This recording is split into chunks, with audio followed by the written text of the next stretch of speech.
बात करी जाए रमण महर्षि की और निसर्गदत्ता महाराज की, साथ में अगर हम पुंजा पापा जी को भी ले लें, तो ये लोग आपको ज़्यादा आपसे कम्युनिकेट नहीं करेंगे। ये लोग आपको ज़्यादा बातें नहीं बताएंगे। यस, पुंजा पापा जी साथ में सत्संग करते थे, लेकिन सत्संग में भी शांत बैठना। ये तीनों लोग आपको साइलेंस सिखाएंगे कि डायरेक्टली जाओ अपने अंदर और अपने असली मैं को, अपने नॉन वर्बल आई को, जो तुम्हारा नॉन वर्बल आई है। नॉन वर्बल आई का मतलब, तुम एक तो तुम्हारे जो विचार हैं, तुम्हारा जो माइंड है, तुम्हारी जो नॉलेज है, ये सारी चीजें, ये तुम्हारा एक मैं है। इसे आर्टिफिशियल मैं कहेंगे क्योंकि तुमने दुनिया से धारण किया है। एक है नॉन वर्बल आई, जो जो तुम्हें पता है कि तुम हो, बट वो तुम्हें रियलाइज होता है जब तुम बहुत ज्यादा साइलेंट होते हो, जब तुम्हारे अंदर साइलेंस उतरती है। तो ये तीनों लोग जो हैं, रमन महर्षि की बात करें हम, निसर्गदत्ता महाराज की बात करें और पुंजा पापा की बात करें, आप इनके बारे में जितना ही पढ़ लेंगे, आप आप निसर्गदत्ता महाराज की स्पीच सुन लेंगे या फिर पुंजा पापा जी की स्पीच सुन लेंगे, और मुझे भी वहीं से आए हैं क्योंकि मुझे को भी जो अगर एनलाइटन किया था तो वो पुंजा पापा जी ही थे। लास्ट में आपको अपने अंदर खुद डायरेक्टली जाकर इंक्वायर करना पड़ेगा। ये कह रहे हैं, इन तीनों लोगों का कहना है कि सत्य है, इसके लिए आपको कहीं जाना नहीं है।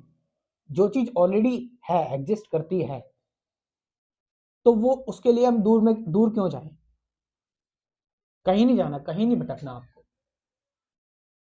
एक व्यक्ति है, एग्जाम्पल के तौर पर अगर मैं एग्जाम्पल देना चाहूँ कि एक व्यक्ति है जो एक बहुत अच्छे स्पिरिचुअल प्लेस पर जाता है और दूसरा व्यक्ति वो नहीं जा पाता।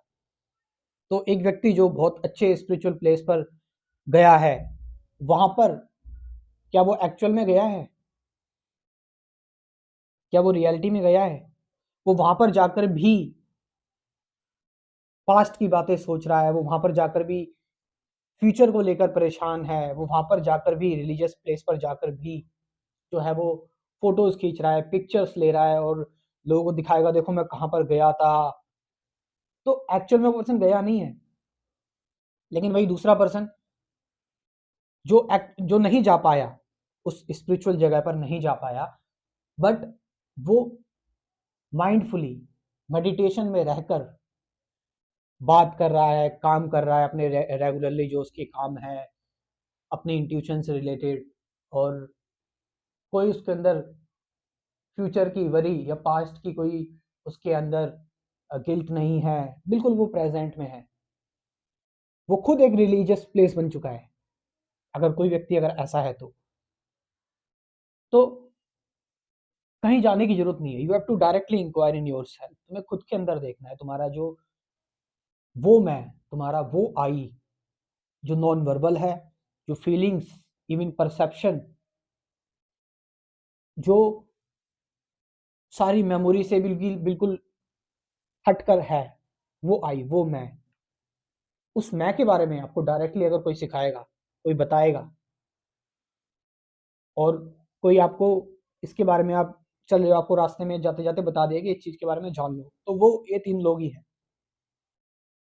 ये जो ट्रिक है,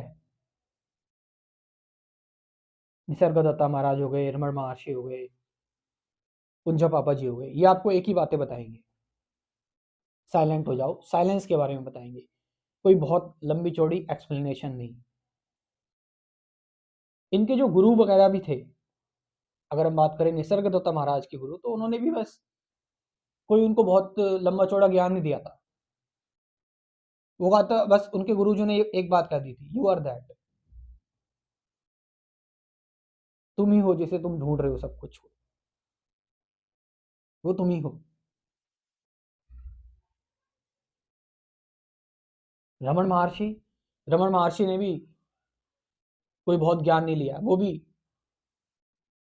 चुपचाप एक दिन लेटे और मृत्यु का प्रयोग किया अपने ऊपर, और जब अपने नॉन वर्बल आई को देखा कि एक ऐसा मैं जो मेरे मेरी मेमोरी, मेरी कंडीशनिंग, मेरी प्रोग्रामिंग, मेरी बनावट, मेरी आर्टिफिशियल, मेरे डर, इन सब से पार है। उसके बाद फिर उन्होंने सब कुछ त्याग दिया, सब कुछ छोड़ दिया और निकल गए अरुणाचल के पर्वतों पर।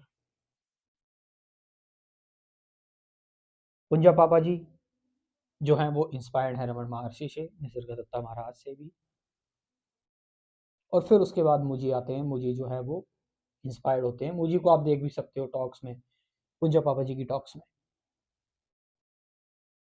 लास्ट में जो लोग जानना चाहते हैं, समझना चाहते हैं एक्चुअल स्पिरिचुअलिटी को, सही स्पिरिचुअलिटी क्या है, तो उसके बारे में मैं एक कोर्स प्रिपेयर कर रहा हूँ। उस कोर्स से आप इंफॉर्मेशन ले सकते हैं, स्क्रीन पर जो नंबर दे रखा है उससे। Thank you very much.